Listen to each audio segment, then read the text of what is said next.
Started, everyone. Hello and welcome to P&P Live. My name is Heidi and I'm the Community Outreach Coordinator at Politics and Prose, and I have the pleasure of hosting our event this evening. Thank you for joining us and tuning into this format where we continue to bring authors and new books to you. I am pleased to welcome our guests this evening, Marcella Pixley and Jennifer Richard Jacobson. You can buy your copy of Marcella's new book, Trowbridge Road, by clicking on the link in the chat box. Each book purchase will come with a signed book plate.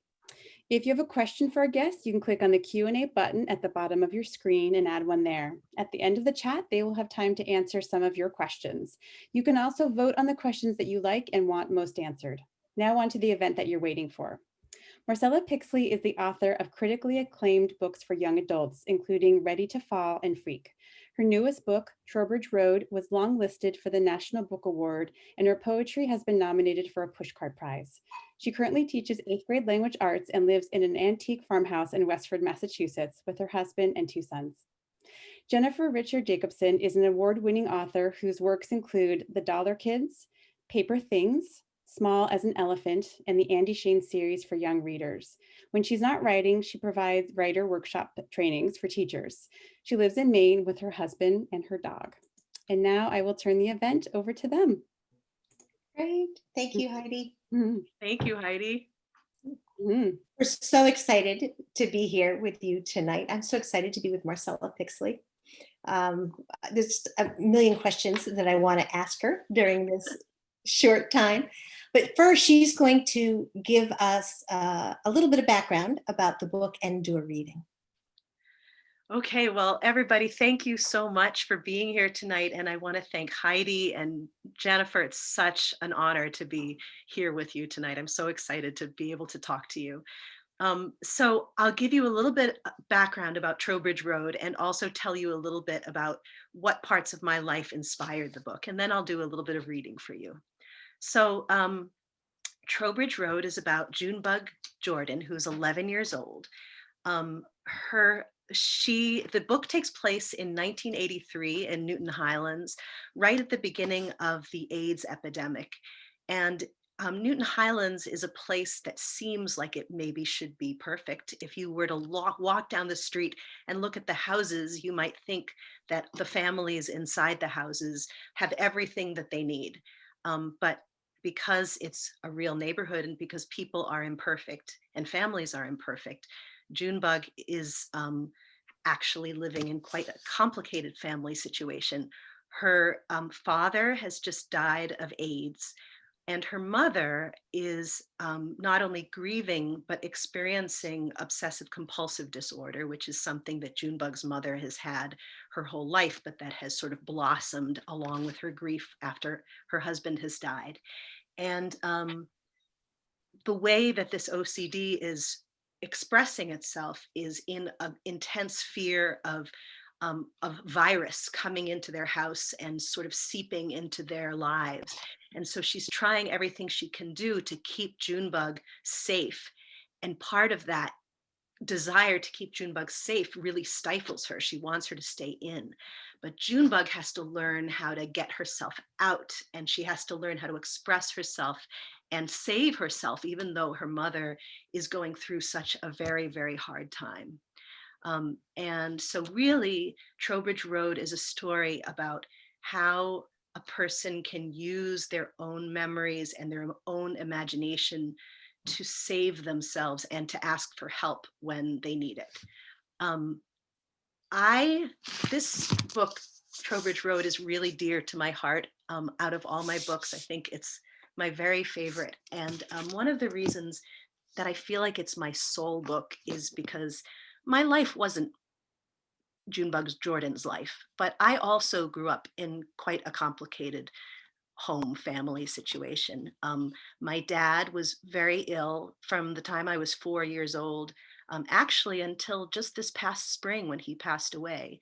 But when he was diagnosed as having really, really severe heart and kidney disease when I was a child, we didn't expect that he would make it. And so we grew up worried that he was going to die mostly all the time. As it turned out, he lived with his diseases into his 80s. No, I'm sorry, that is not true. Into almost 80. He was 79 when he passed away this spring.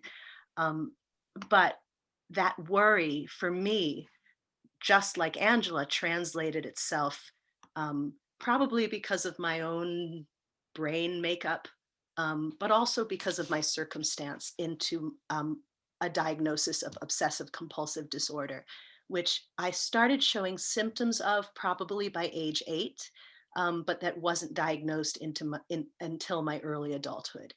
And so for me, Junebug story, Trowbridge Road, about embracing the realities of the imperfections of your family, was my own journey, even though my own family was quite different from Junebug's.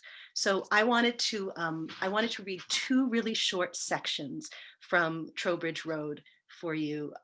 And before I do that, though, there's one more thing I wanted to say, which is that when I wrote Trowbridge Road, we never knew anything about a pandemic because the book was going to be coming out last May.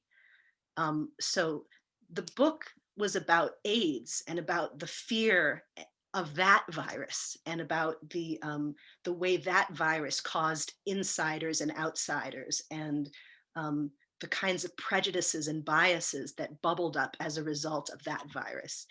But when Trowbridge Road finally came out into the world in this October, we were in the midst of a global pandemic, and suddenly Angela Jordan's worries, which you'll learn about in the reading that I do, where she's so worried about germs and virus sort of billowing into the house, has become a way of life for many of us. And the fears of disinfecting and wondering about how close you can get to another person and wondering if you're safe is something that we all are experiencing. And my hope is that the book will help people to feel empathy, people who have typical ways of dealing with the world, to feel empathy for people who are struggling, and maybe understand a little bit about how somebody like me or others who experience OCD live. Okay, so here are the chapters. So the first chapter explains Junebug's experience with her mother, and it's called Rules for Staying Clean. Rules for Staying Clean. Mother waited until she could hear Uncle Toby's truck pull out of our driveway to finally make her way downstairs in her white cotton nightgown, her hair plastered to her face, one hand holding the railing and the other the neck of her nightgown closed. "Are you going to take a shower?" I asked her. "After we get this place cleaned up," she said. Usually, disinfection took about 2.5 hours, but that was on a normal day when no one brought anything new into the house. On Saturdays, when Uncle Toby came, the time could be doubled or tripled.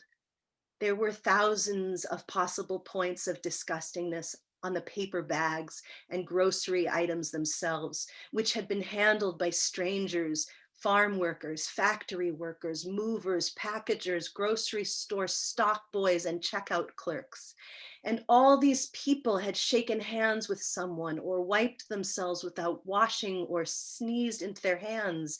Even Uncle Toby, who put the food away into our refrigerator and cupboards, could have tracked anything from the world into the kitchen on his hands and the soles of his boots. For all these reasons, Saturday disinfection could sometimes take all day. Each step caught the germs left over from the last. There were rules we had to follow no matter what. Here are some examples of the rules. Always start from the highest places and work your way down. Germs from the second floor can fall down the stairs and onto the first. Germs from the walls can fall to the counters, can fall to the floor, can get trapped beneath your feet, and then spread back into the rest of the house. So you always do the first floor last with a brand new bucket of bleach. It's important to protect your hands whenever possible, because hands accidentally touch eyes and mouth and all the other inside places, and then the germs attack the body and you die. Mother kept crates of surgical gloves in the pantry and went through 5 or 6 boxes during a usual Saturday disinfection. According to Mother, you could only safely use a pair of surgical gloves for the disinfection of a single large item or 3 smaller items. Here are some examples of large items: a wall, a table, a countertop. Here are some examples of small items: a toaster, a faucet, a telephone. This rule meant that Mother needed to change gloves 10 or 15 times per room. The main problem with surgical gloves was that in order to take them off your hands, you had to use your fingers, which meant coming into contact with the disgustingness. Surgeons, of course, know how to do this without touching anything contaminated. First, they rinse their gloves in antiseptic, in our case, Clorox bleach. Then they remove one glove halfway and the other halfway. Then they take the fingertips of one glove to put the other glove in the garbage, and then their bare fingers to remove the remaining glove, being careful, of course, to only touch the inside out part as not to contaminate the skin. The problem with Mother's method was this: she never trusted the inside out part. What if there was disgustingness under the glove? What if it somehow seeped through the microscopic fissures of the latex or under the fingernail, where it might fester, nibbling at the cuticles and eventually destroying the entire finger, gnawing at the hand until it looked like hamburger? This meant that she would sometimes get stuck in a never-ending loop of putting on and taking off surgical gloves until she was satisfied that she had done it perfectly. Most of the time, I helped her disinfect. After all, if it had not been for my need to eat so much, Uncle Toby wouldn't have had to bring food in so often, and the process of cleaning would have been much simpler. I went along with the rules and scrubbed obediently, helping her move from top to bottom as quickly as I could. But today, my story about Ziggy, Carlo, and Nana Jean ate at me. And I found myself sitting on the kitchen stairs watching Mother tornado from one object to the next, her face pinched and white, and all I wanted was to make the story real. I wanted Ziggy Carlo to be my friend. I wanted the ferret to dance at my feet. I wanted Nana Jean to tell the neighbor kids that I had been through a hard time, so it was okay for me to be unfriendly. There would be good things cooking inside, and there would be calming talk about nothing at all, and a shoulder to lean against, and old lady skin that smelled like talcum powder and rose perfume. Mother, I said. She scrubbed the counter with a bristle brush, back and forth, her breath coming out in jagged gasps. Mother, I said again, I'm going out to climb trees. She continued scrubbing. I can't get this off, she said. I'll be back at my regular time, 6:32 on the dot. I keep trying, but I just can't do it. She pushed harder and moved faster, and the kitchen was filled with the furious sound of bristles scratching the wood. Okay, I said, bye, Mother. She didn't look up from her scrubbing. The whole room warmed from her movement, churning into a strange mixture of bleach and sweat. The two scents so strong, I forced myself to inhale and exhale through my mouth, all the way from the kitchen, down the hall to the parlor and out the door. Outside, I leaned against the porch rail and breathed the wonderful outdoor air filled with the green smell of leaves and grass and sun and cars and people. A feast of fresh air cascading into my screaming, delirious lungs. And now I just want to read a really short section of another part, just so that those of you who've not read the book can see that there are two sides to Junebug's life. There's the side that's really difficult and that eats at her and weighs heavy on her. And then there's the side that's glorious and beautiful because she has this incredible imagination. And I wanted to show you how her imagination sets her free. So this is from a chapter further on in the novel when she and her friend Ziggy, now they really are friends, are playing a make-believe game that they can move objects with their minds.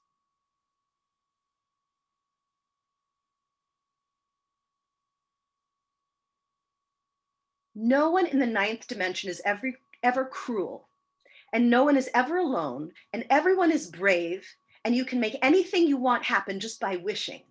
Do you remember the word I taught you yesterday that means moving objects with your mind? Telekinesis, I said. Right, said Ziggy. Every nomad of the ninth dimension knows how to use it. For most of us, it's as natural as breathing. We can simply look at any object, reach out with our mind, tell the object to move, and the object will move. My heart was pounding. I want to do that, I said. We have to cast the inspiration spell on each other one more time just to make sure we are woven together. Are you ready? I was born ready, remember? I said. Ziggy blew hard. I closed my eyes and inhaled. I could taste the Victorian houses and the green lawns and the suntan lotion. I could taste the greatest hits of 1983 coming from someone's boombox far away, and Nana Jean's macrame owls and the ravioli. Then I blew my air back at him, a spiraling spider web. How do you feel? Asked Ziggy. Tingly, I told him. Me too, said Ziggy. That's how you know the magic's working. Now look up. I could see the silvery branches of the copper beech reaching above us, the beautiful red leaves making a canopy between earth and the blue beyond. See all those leaves? Ziggy asked. Of course I see them. There's no breeze, right? Right, no breeze. Okay, watch what I do. I'm going to look at the leaves and concentrate until I could feel them with the tips of my fingers. Then I'm going to extend my mind and make them move. And they spend the afternoon trying to make things move. And I'm just going to read a tiny bit more just to get to one more place I want to show you. I can't do it, I said again. You can, said Ziggy. I'm with you. Can you feel me? I'm bringing you up into the branches. I'm lifting you. At first, I didn't feel anything, but then I could feel him below me, lifting me like I was a dancer. It's like wind, I said, like I'm rising on a big pillow of air. That's it, said Ziggy. That's how it's supposed to feel. Now you do the rest by yourself. Lift yourself up until your face is right underneath the leaves, until it tickles your cheeks. My face was tilted toward the sky and I was rising into the branches. I could feel the copper canopy touching my cheeks and my forehead. We spent the rest of the day moving other things with our minds, easy things like grass, sunlight, and dandelion silk.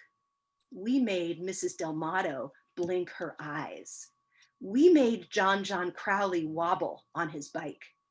We made Mr. Moniker's crazy old dog pee on the fire hydrant. And then at around 5 o'clock, when Mr. Delmato lit the charcoal and covered his grill with hamburgers and hot dogs and Italian sausages and called into the neighborhood that anyone who was hungry should come and get it, and the Crowleys and the Monikers and the Konings started wandering over to stand on his lawn, and Mrs. Delmato came out with ketchup bottles and plates of tomatoes and lettuce, and Heather Ann and Lucy followed behind their mother with paper plates and cups and napkins. When the charcoals got good and hot and everyone started getting excited, we made the smoke rise up into the branches so that for one single moment, everything in the neighborhood was perfect.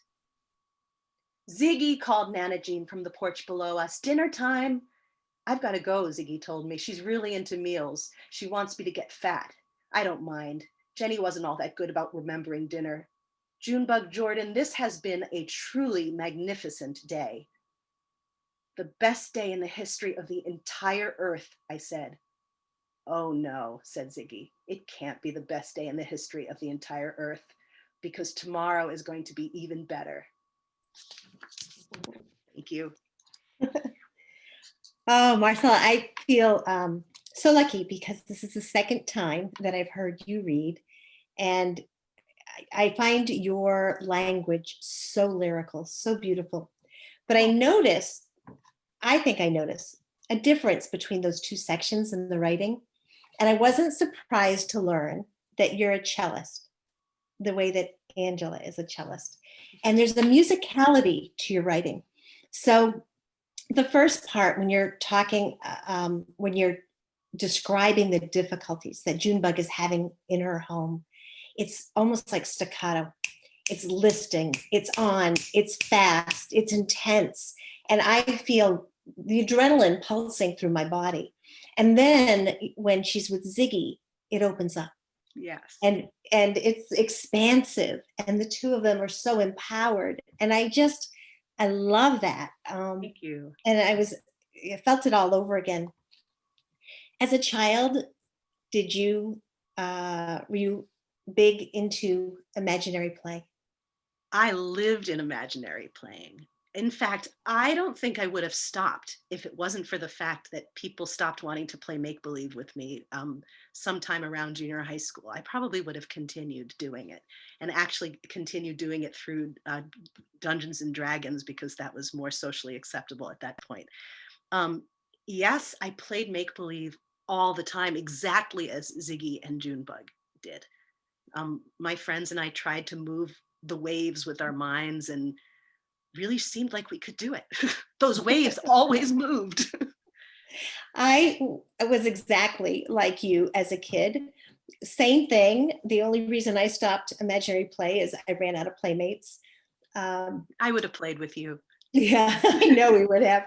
Uh, I I often credit my writing to imaginary play, because it's a way that I've been able to continue. Still Absolutely. creating other worlds. I'm still coming up with characters and hearing dialogue, and so I feel like writing is just an extension of Yeah, that. absolutely. I think that you're right. And we should never stop making believe, especially in a world where that's so confusing. This is such a strange world. It always Right. has been, but right now in 2020, at this time during a pandemic, it can be hard to figure out how to set yourself free. And I think that make believe and imagination is important for us as adults right now, so that we can at least imagine ourselves in a good place that we can strive for actually attaining. I'm curious. The book is set in 1983. And I would love to know, this is the geeky author, who would love to know, like, what was your first glimmer with this book? Like, I know where it comes from, your background, but what was the thing that captured you first, that said, here is the seed of the story you're going to write? And why did you decide 1983? Was AIDS something that you had decided early on? Was the lack of technology something you wanted to play with? Um, Why that time? that's a great question that no one's ever asked me, so I really appreciate it. Um, I think that the first seed had to do with AIDS, because I remember very clearly that the hysteria around AIDS was a really big part of the beginning of my understanding my own obsessive compulsive tendencies. So, for those of you who are in the audience who lived through the 80s, before people knew really what AIDS was, there was an awful lot of prejudice and bias that surrounded it, and I think fed into the fear that people were experiencing. But as a young person hearing about this for the first time, I remember very, very clearly being terrified that somehow it could sort of like magically seep into Mm. me and make me into an infected person. And of course, now we know really how AIDS can spreads and also can be lived with and controlled. And we also have a greater understanding of the homophobia that was surrounding this whole panic in the early 80s. But so for me, it started with the memory of the fear of AIDS. And it also was sort of another important spark for me was some friendships that I had at age 11, where my make believe life was so vibrant and was such a saving grace for me in the midst of my own difficulty. And so Mm. I started with those two things, and then the rest of the story came from that. One of the things that I loved, I really felt with Trowbridge Road, um, I was reading that book on two levels. As an author who writes about similar topics, of course, I was reading your book and wanting to figure out how you did everything. The 11-year-old in me was reliving a lot of my childhood in very different ways, but you captured some experiences that I haven't I can't remember reading before. Hmm. So, for example, Junebug is, people around her know that her life is not great, but she's still relatively invisible. That's right. And there is her Uncle Toby, who is so caring. And there is Aunt Jean, who too sort of is able to see, Nana Jean, excuse me, Nana Jean, who can see, she knows what's going on in the neighborhood. She She does. knows what the dynamics are.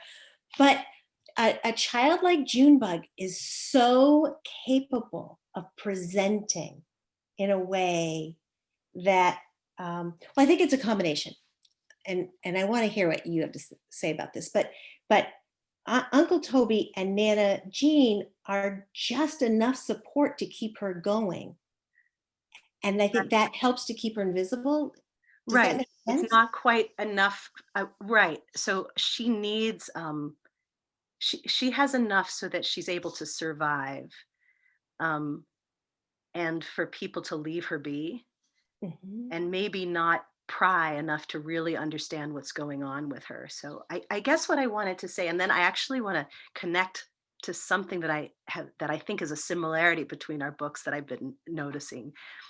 But let me say the first things first, and then I'll make the connection. Um, which is that, um, it's like there's a code that says, don't tell if things are shaking, and that your job, child in my neighborhood, or like family on my block, is to present to everybody that you are fine so that nobody has to worry about you. And so that you can feel like you're courageous and you're okay. And as long as you can show the people around you that you are all right, then you're doing fine. Like look at her; she looks just fine. Um, Yes. and most people look just fine. But I do believe that most people are actually, um, in much more complicated situations than we think that they are, and that the code of don't tell that you are shaking is a really unhealthy part of who we are in our society. And so, um, the fact that Junebug is going through this horrible time and her Uncle Toby doesn't even really know, Mm. even though he's close to her, how bad it's gotten, because he wants to think she's okay and he wants to protect and respect her privacy until he realizes he can't. Um, and Nana Jean wants to let her be, and probably has seen her in the tree the whole time and is letting her be there. Um, and Junebug does feel invisible, even though she's not actually invisible. But it's that code of don't tell that I want to do something about with this book, because it takes Junebug to finally have the bravery to say, I am not okay. This is what's been happening to me, for her to be saved, for her to be okay. And it's going to be a process. We don't even know what's going to happen in the future for Junebug. And this is the connection that I've been making to your books. And I just finished reading Small as an Elephant, and just was completely enamored with it. And that's one of the things that really connected with me, that are similar between Junebug and Jack, in Small as an Elephant, in that there are people all over that are seeing him, and that know that he's not okay and would like to reach out to him and help him. But he has the same code as Junebug does, which is like, don't let anyone know, because I have to protect this shaking, broken thing. I can't have it break any more than it's already broken. I've got to keep it going. And I think that a lot of children, unfortunately, are in that space where they're trying to hold the whole thing together through those secrets. Yes. And Junebug even takes it one step further, where at one point Uncle Toby asks her, "Are you okay?" And she says, "Yes, I have this new friend. I have this new friend, Ziggy and Nana Jean," before it's happened. Yeah. She manifests that, She manifests but it, yes. she is lying to him, and Yeah.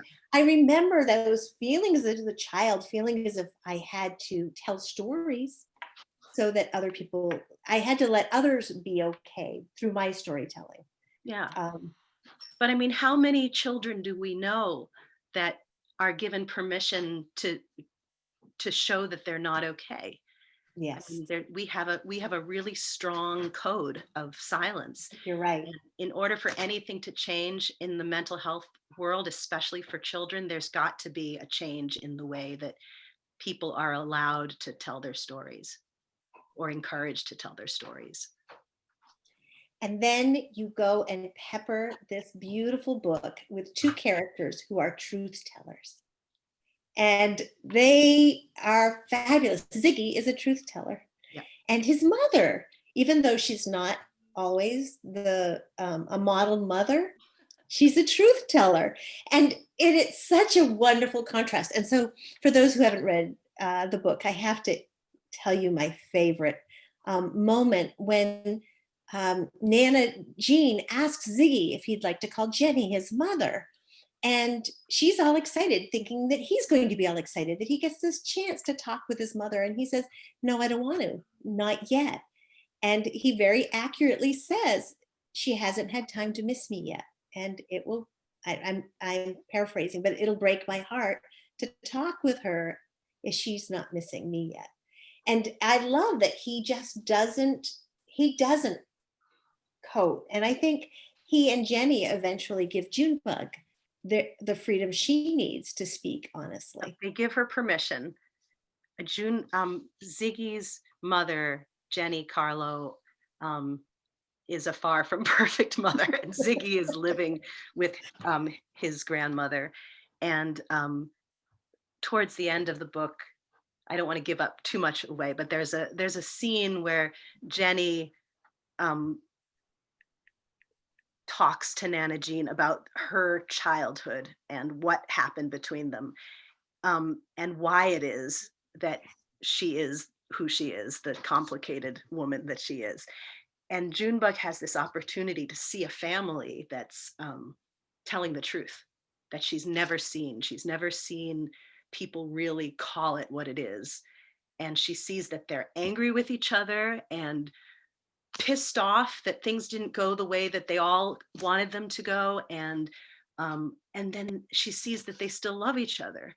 And that's a really good lesson for her, because she realizes that her family can be this broken thing, but that it could possibly be strong enough to withstand her telling the truth. Yeah, it's a beautiful moment. There are a couple of other moments in the book that I'd love to talk about. So there's an incident where Ziggy is being bullied by kids in the neighborhood, and he's pinned down, and Junebug comes to his rescue, but in a very conflicted way. Mm-hmm. Can you talk a little bit about that? And can you talk about what it was like to write that scene? Yes. So Ziggy is made fun of for being effeminate, and the bullies in the neighborhood are after him because of his long hair, and he wears different colored clothes, and they make fun of him. And there's a lot of homophobia in the 1980s, and so in that vein, they're saying horrible things to him, and being quite violent about their reactions to him.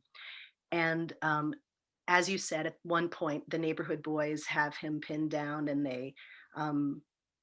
they start sort of jabbing him with a stick, and it's looking like they're going to be either beat him with it or do something with it that's sort of violently, possibly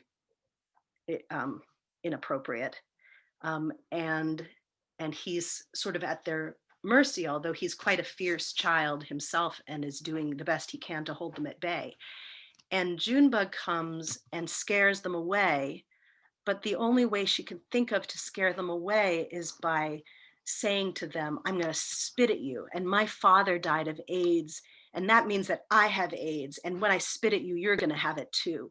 And she scares them away by using their homophobia as a weapon against them. and it makes her sick because she's playing into this horrible stereotype that has plagued her family and plagued her father.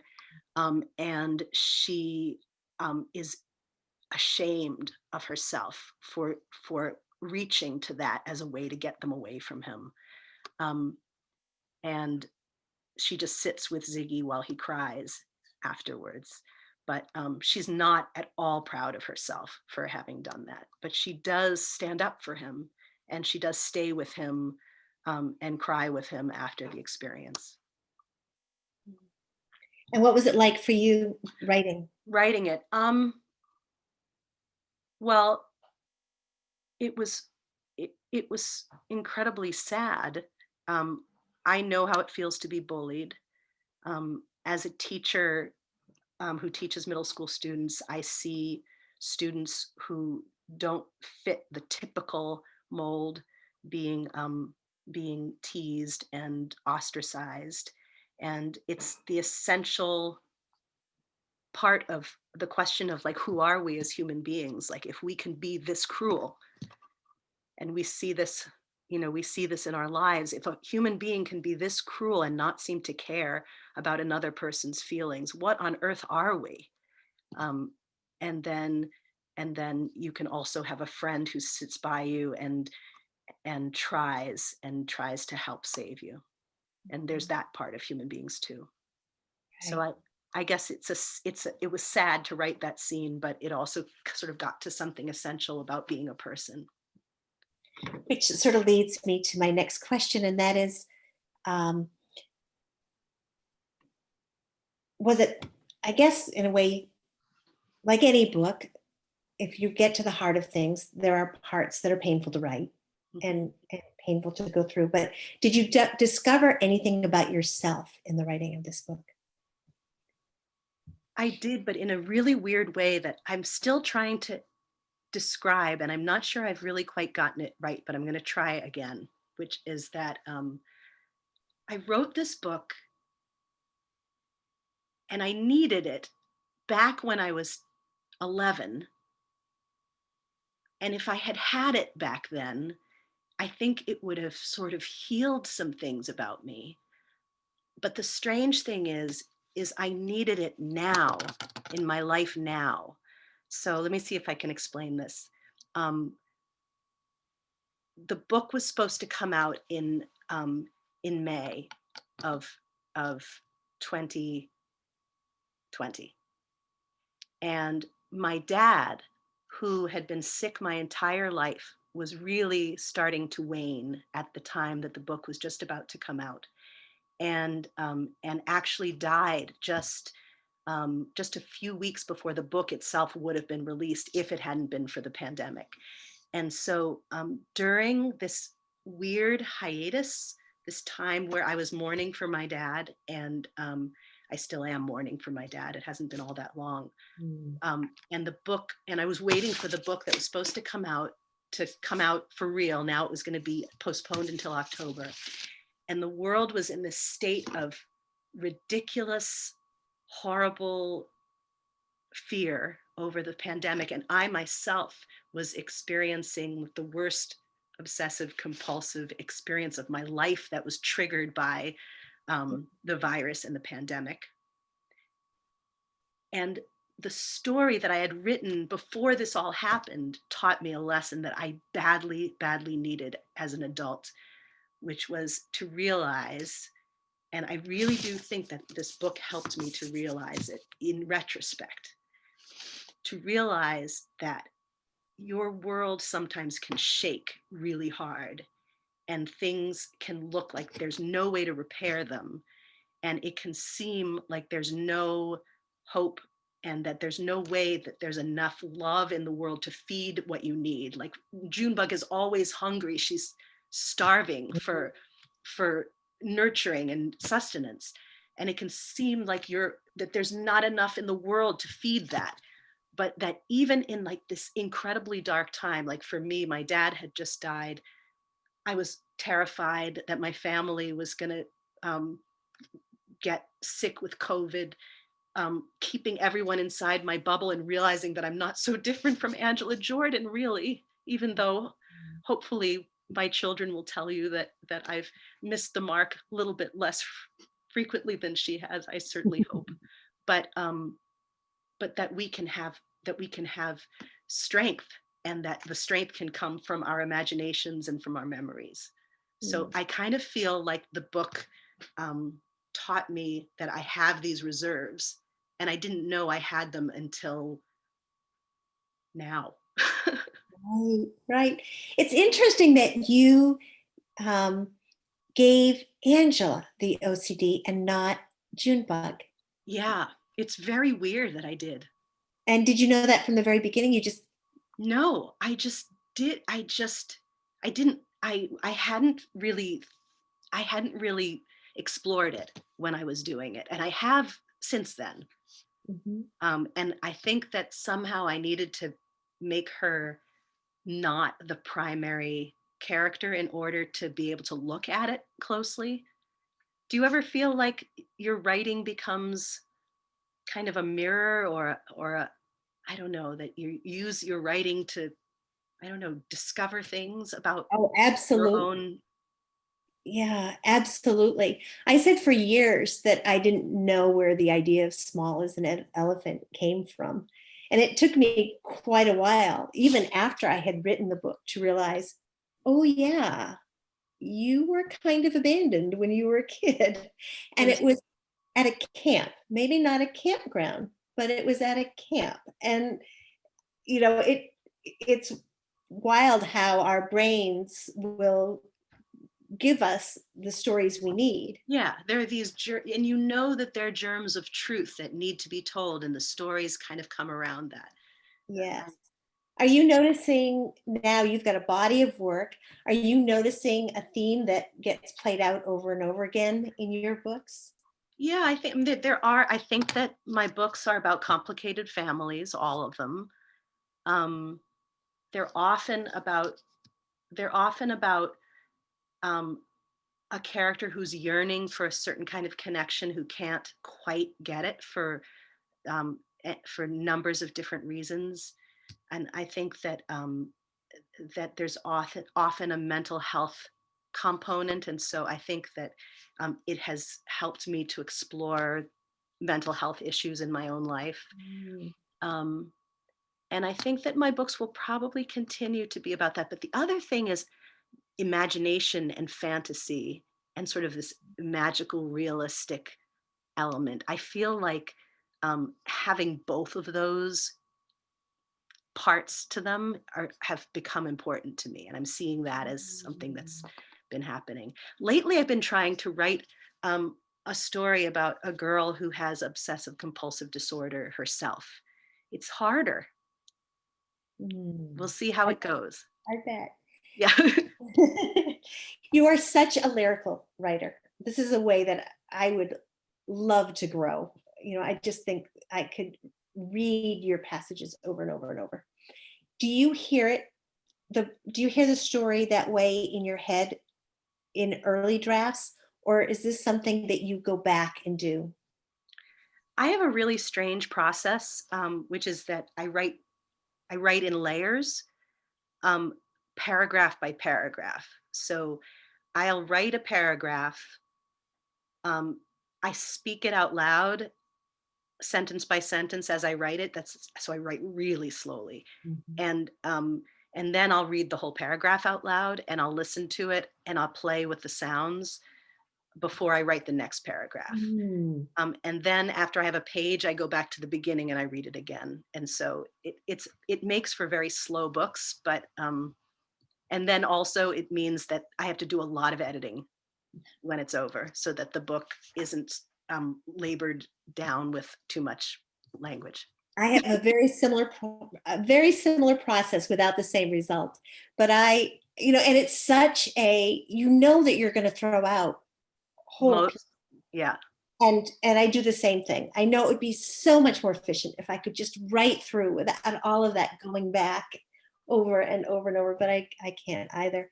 I'm trying a new technique where I'm trying to write free verse poetry Oh, for a chapter before I begin the chapter. So I oh, first that's a write it good idea. poetry Well, I and can then do, And then I go back and write. There is a lot of poetry about your writing, though. It's sharp and the images are clear, and there's something like very vibrant in the language, I think.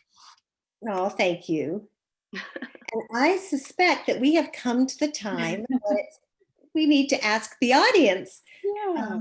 For their questions. Yeah, thank you. I'm sorry I had to come bring myself up, but because you're having such a wonderful conversation. So thank you for that. And thank you for sharing such deeply personal stories. It really was, it just adds to your beautiful book, Marcella. So thank you very much. Yeah. Okay, let's see. We have a couple questions here. Let me ask them. This is from Katie. Her question is, what do you hope readers will understand about the early days of the AIDS epidemic? Do you have a personal connection? My personal connection really comes from my early fear. But I think that one of the things that I want for readers to understand is that we find lots of ways to make people into outsiders in this world. And in the 80s and now, we haven't come very far. So homophobia, racism, classism. I mean, people will find different ways to make a group of people be outsiders. And I think that the theme of AIDS in the book is a way to explore the idea of othering, of like how a community can turn their back on a group of people. Yeah. Okay, thank you. The next question is from Maria. She asks, can you talk more about how you use food in the book? What does it symbolize for various characters? Oh, that's a great question.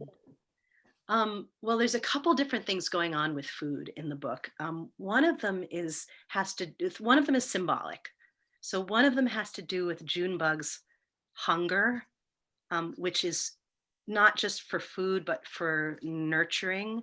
And so Junebug is a character who often uses the metaphor of being hungry to describe herself. And she is actually hungry, but she also is just desiring, she's longing for a stable family and a stable household. And so that's one of the things that what food is in this book. But the other thing is real and actual, which is that Nana Jean is a wonderful cook and is this magical presence that can concoct these beautiful meals that are just a way to show love. And the meals that Junebug experiences in Nana Jean's house is her first experience with just unbridled nurturance. And so I think that that's sort of how food happens. There's a lot of description of meals and food and eating in this book. Yeah, that's beautiful too. And the last question is, how do you think Junebug and Ziggy's imagination helps them through their difficult situations? Well, I think it saves them. Junebug and Ziggy, neither of them have very much control over their lives in reality. Junebug's got this mother who's so incredibly controlling that, she can't even really leave the house easily, and has to twist herself up into pretzels in order to express herself. And Ziggy's mother abandons him, and both kids are at the mercy of their family situations, which are far from perfect, but it's their imagination that allows them to have their first taste of control. Like they control the dandelions or the clouds, these things that are around them, and they start to gather courage from the games they play with each other, these make-believe games. Yeah, and even expressing anger, like when she's the dragon, she just talks about how she releases all of her anger that way. Yeah. Too. So. Yeah, it allows them to scream, it allows them to fly, it allows them to remember things and experience things that are too dangerous for when they're just in real life. Yeah, it's such a pleasure to read. That's all the questions we have from the audience, but I just had a final question for the both of you that I would like to end on. what books have you been reading lately that you're enjoying, or maybe are bringing you comfort during this time? Either one of you can go first. Jennifer, you go first. Jennifer, you go. Okay. So I don't know if you can see this here, but this is Rural Voices, and it's a collection of 15 authors who talk about growing up in rural America. It's a very diverse cross-section of authors and their experiences. And it's really sort of trying to, to say that people who live rurally are not a monolith, that we have very different lives, and they're just beautiful, beautiful stories. So that's what I'm reading. That's a book that I really want to get my hands on, and I know one of the editors of that book, Nora Shalway Carpenter. Carpenter, yes, I should have said that. That's on my to be read list as well. So, okay, my book that I want to share is yours, Jennifer. So, so I just read Small as an Elephant. I just finished it yesterday, and one of the things that I really love about this book that I think is perfect for middle grade and perfect for us in our world right now is this. I won't give much of it away except for to say that it's about a boy who's looking for his mother, whose mother has disappeared, and he's searching for her. But it's also a book about how the world is filled with helpers, that there are these people that he comes into contact with that are these beautiful, generous souls, and they're there for him. And it's just this, and for me reading it, it's a wonderful reminder of all the goodness that we have around us, that we need books that remind us about that. Thank you. Yeah. Well, thanks so much to the both of you, and thanks to the audience for their questions. We so appreciate the both of you being here. You can still get a copy of the book. The link is in the chat to Trowbridge Road. And we just wanted to say thank you. And we also wanted to thank the audience for being here, and just, keep reading widely, stay safe, and enjoy these wonderful books. So thank you all for being here, and we look forward to seeing you in the future. Thank you, Heidi, so much. Thank you. Thank you, Marcella. Thank you, Jennifer. Thank you, Heidi.